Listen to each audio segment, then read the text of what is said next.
May I? Yeah, by all means, go ahead. Glass Merlot, please. Long day? And getting longer. The DA's job's never done. Ever bring your work home with you? Well, I have kids, so I try to limit it. My family time is my own. And what a family it is. Your father, he owns Charlie's Pub, right? Wow, father, that's a funny word. Yeah, that's not how I would describe him. Your sister Christina works there now. So?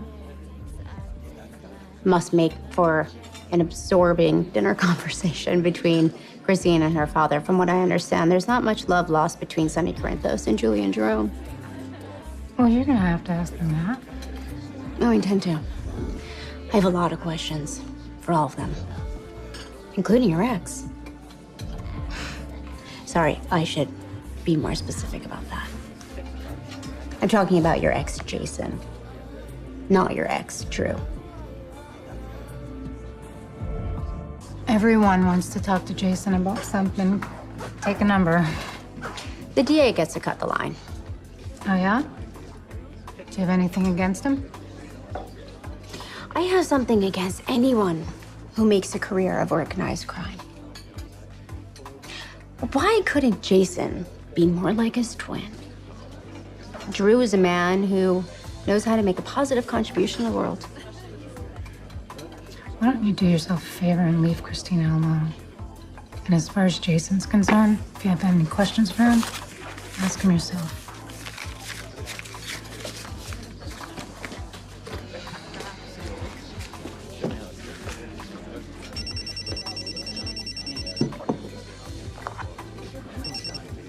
Hello.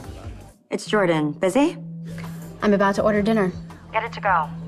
I've got something you want to see. What do you got? An ID on the victim. He was directly connected to the Scully organization back in the day. Which connects him with a previous crime attributed to the murder weapon. The gangland shooting from 30+ years back. The NYPD organized crime unit attributed it to the Scully gang. Well, that all but seals it. Our victim had Scully's target on his back. That's what the facts suggest.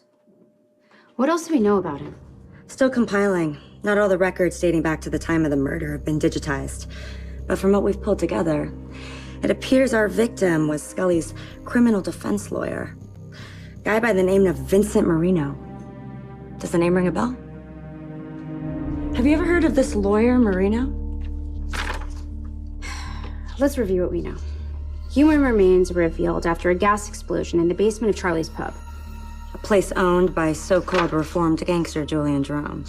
Previously owned by Charlie Delaney, who was running the bar 30 years ago, which is the approximate date of the victim's death and entombment.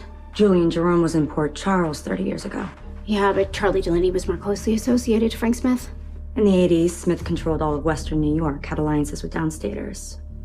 Notably Joe Scully. Who mentored Sonny Corinthos. Who recently tried to buy the pub. And according to Jerome, when he refused Sonny, he made his business difficult. Possibly leading up to and including causing the explosion?